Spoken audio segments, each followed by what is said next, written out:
vous êtes de plus en plus nombreux à nous suivre et à participer à l'évolution de la chaîne Afrique N24, et sincèrement nous tenions à vous en remercier. Nous lisons tous vos commentaires qui enrichissent le débat et vraiment nous vous demandons de nous soutenir, en aimant les vidéos pour une large diffusion, et pour continuer à avoir une ligne éditoriale indépendante, et vous proposer de nouvelles émissions toujours de plus en plus enrichissantes. Ne restons pas passifs, soyons actifs. Merci et à bientôt. Togo, silence, Faure fait le ménage dans sa garde rapprochée. Remaniement ministériel au Togo, Faure Gnassingbé réorganise son gouvernement. Après la vague d'admission à la retraite de plusieurs hauts gradés de l'armée, voici un remaniement ministériel aux antipodes des apparences. Est-ce le signe d'une fébrilité prévisible ou plutôt une tentative désespérée de conserver coûte que coûte les rênes d'un pouvoir qui échappe, résolument, à l'homme de Lomé II? L'avenir proche devrait édifier l'opinion publique sur ce qui se trame derrière ces nombreux et surprenants bouleversements dans l'appareil d'État togolais.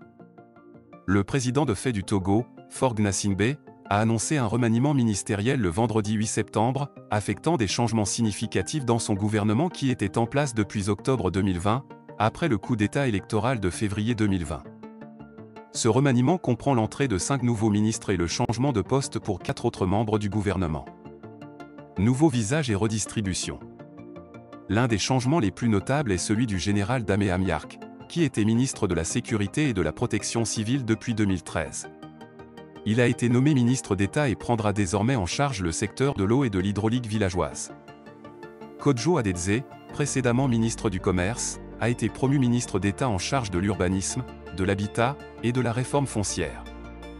Kayim Ivedor, qui occupait le poste de ministre de la Promotion des investissements, devient désormais ministre du Commerce, de l'Artisanat et de la Consommation locale.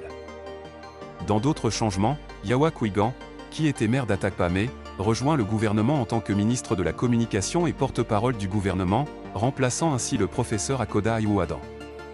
Le colonel Wodabalo Awate, précédemment préfet d'Agoé, fait également son entrée dans l'équipe gouvernementale en tant que ministre de l'administration territoriale, de la décentralisation et du développement des territoires, remplaçant Peyado Wabou-Pessi qui occupait ce poste depuis 2015.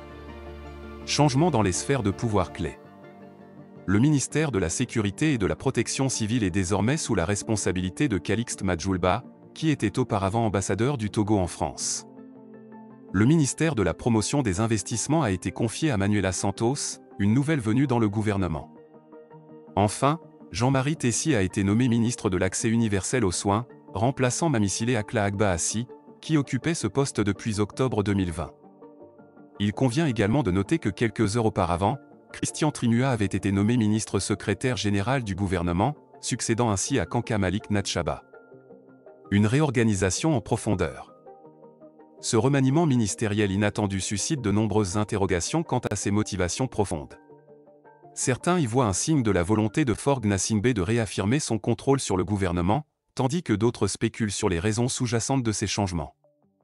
La peur de Faure Gnassingbé, élections contestées, coup d'État voisin et opposition grandissante. Le président togolais, Faure Gnassingbé, se trouve actuellement dans une situation politique délicate, où la peur de perdre le pouvoir est omniprésente.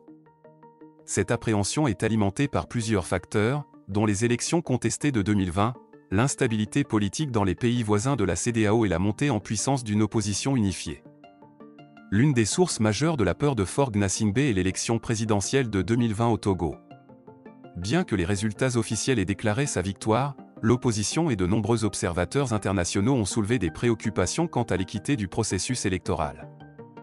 Des allégations de fraude et d'irrégularités électorales ont incité des milliers de Togolais à descendre dans les rues pour exprimer leur mécontentement. Cette contestation a mis en lumière le désir croissant du peuple togolais de voir un changement politique et la fin de l'ère Gnassingbé. Les récents coups d'État dans des pays voisins de la CEDEAO, tels que le Mali, le Burkina Faso et le Niger, ont ajouté à l'angoisse de Faure Gnassingbé. Ces événements ont démontré la fragilité des régimes au pouvoir dans la région et ont encouragé les aspirations démocratiques de la population.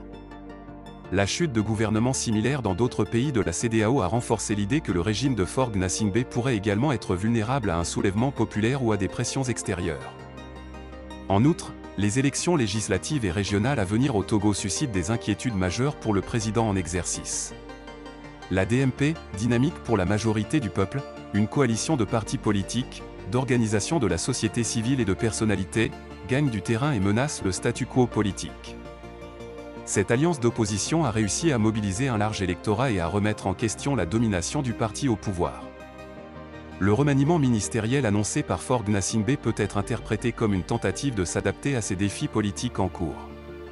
Il cherche peut-être à renforcer sa position en introduisant de nouveaux acteurs au sein du gouvernement, tout en redistribuant les portefeuilles ministériels pour consolider son soutien. Cependant, la réorganisation du gouvernement pourrait également être perçue comme une réponse à l'opposition grandissante et à la pression internationale pour des réformes démocratiques.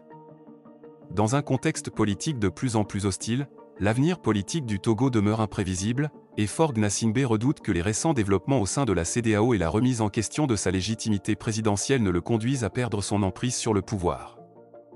L'issue de cette situation dépendra finalement de la capacité de Faure Gnassingbé à s'adapter à ces nouvelles réalités politiques et à répondre aux aspirations démocratiques de la population togolaise, en quittant par la grande porte le pouvoir et en organisant des élections libres et transparentes avec comme issue la vérité des urnes.